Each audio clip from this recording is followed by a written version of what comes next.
Most gardeners treat June like it's still spring. They're still thinking about tomatoes, still debating whether to add another row of lettuce, still waiting for the right weekend to get out there and do something. And by the time they act, the season has already shifted underneath them, and everything they plant is fighting conditions it was never built for. Here's what's actually true about June. It is the single best planting month of the summer, but only if you plant the right things. The soil is warm, the days are long, and you still have enough season ahead of you to get a full harvest before frost. That window doesn't stay open. By mid-July, it starts closing, and by August, it's gone. The 5 crops in this video were chosen for one reason. They don't just survive summer heat, they need it. Plant them now, and the heat works for you. Wait another month, and you've wasted the best growing conditions of the year. This is the heat resilience system. Let's get into it. Before the crops, there's one concept that changes how you think about summer gardening. Most vegetables were bred for mild weather. Summer is when those plants stall, struggle, and eventually fail. And most gardeners blame themselves when the real problem is they planted cool season crops into a warm season calendar. The heat resilience system flips that.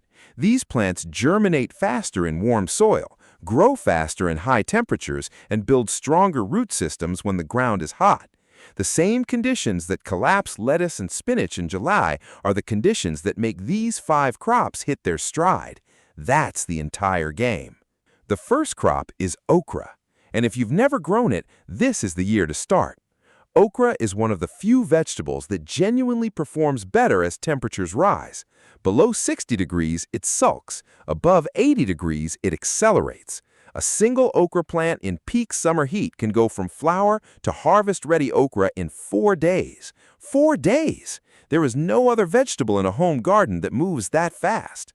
Here's what most beginner content leaves out about okra. The harvest window on each piece is short. You want to pick them when they're 2 to 4 inches long. Let them go past that and they turn woody and tough. But here's the flip side. The more you harvest, the more the plant produces. An okra plant you pick every 2 to 3 days will produce all the way to frost. One you ignore for a week will slow down and convince you it's done when it's actually just waiting to be managed. Direct seed okra now, 1 inch deep in your sunniest ground. It germinates in 5 to 10 days in warm soil. Thin to 1 plant every 12 inches once they're up, then leave them alone. Okra does not want a fuss. It wants heat, occasional water, and consistent harvesting.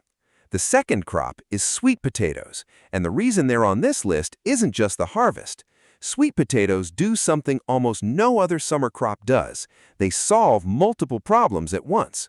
Once they establish and their vines spread across the ground, they shade out weeds completely. You stop pulling weeds in that section. The vines also protect the soil surface from the compaction that heavy rains cause, and they hold moisture better than bare ground by a significant margin. And then, in fall, you pull them and find 20 to 40 pounds of food per 10-foot row sitting just under the surface. The timing piece here is critical, and it's not flexible. Sweet potatoes need a long season, typically 90 to 110 days. Plant them in the first 2 weeks of June, and you'll have exactly enough time for a full harvest before the first fall frost in most zones. Wait until July, and you're gambling on a late season that may or may not cooperate. Plant sweet potato starter plants, not seeds, not transplants from a nursery pot. Starter plants specifically, about 12 inches apart in loose, well-drained soil. Water them every morning for the first week. After that, they're largely on their own. This is not a high-maintenance crop. It is a high-reward crop that asks almost nothing of you once it gets going. The third crop is Malabar spinach, and the name fools people into skipping it. It's called spinach, but it's not spinach. Regular spinach collapses in heat the same way lettuce does. Malabar spinach is a tropical vine that grows on a trellis, produces all summer long, and doesn't care how hot it gets. The leaves are thick, glossy, and slightly succulent. They hold up in a salad, cook down like regular spinach, and keep producing right up until the first frost. Here's the gap most gardeners don't even realize they have. By July, nearly every cool season green is gone. No lettuce, no spinach, no arugula. Most people just accept that summer means no salads until fall. Malabar spinach is the answer to a problem most gardeners didn't know had a solution. It fills that gap all the way through to October. Give it a trellis, a fence panel, or anything it can climb. It reaches 6 feet by midsummer. Harvest individual leaves and small stems once the plant is established. The more you harvest from the top, the more side growth you get. 1 plant per 4 feet of trellis space is enough. The 4th crop is pole beans, and this one has a bonus most gardeners never think about. Beans are the obvious summer trellis crop. They germinate fast in warm soil, usually 5 to 7 days. They produce heavily through the hottest weeks of summer, and unlike almost every other vegetable on this list, they actively improve your soil while they grow. Beans are nitrogen fixers. Through a relationship with bacteria in their root systems, they pull nitrogen from the air and deposit it into the soil. By the time you pull the plants in fall, your ground has more nitrogen than when you started. Every crop you grow in that spot next season benefits from what the beans left behind. That's not a side note. For a systems-based garden, that's a core reason to include beans every single year, regardless of whether you like eating them. You're not just growing food, you're paying rent on the soil for whatever comes next. Direct seed pole beans now. They don't transplant well, so push seeds directly into warm soil 1 inch deep, 6 inches apart. They'll climb whatever you give them. Keep harvesting every 3 to 4 days once the beans are ready. Same principle as okra. Consistent harvesting keeps the plant producing. Stop harvesting and the plant thinks it's done. The 5th crop is cowpeas, also called southern peas or black-eyed peas, and this one will surprise you. Cowpeas are one of the oldest cultivated crops in the world precisely because they were built for conditions that defeat everything else. Drought, extreme heat, poor soil, cowpeas handle all of it without complaint. In a summer that brings unexpected dry spells or a heat wave that stresses everything else, cowpeas keep going. That's not marketing, that's a few thousand years of track record. They fix nitrogen at an even higher rate than pole beans. They produce edible harvests you can pick young like young green beans, or leave them on the plant until they harden and store all winter.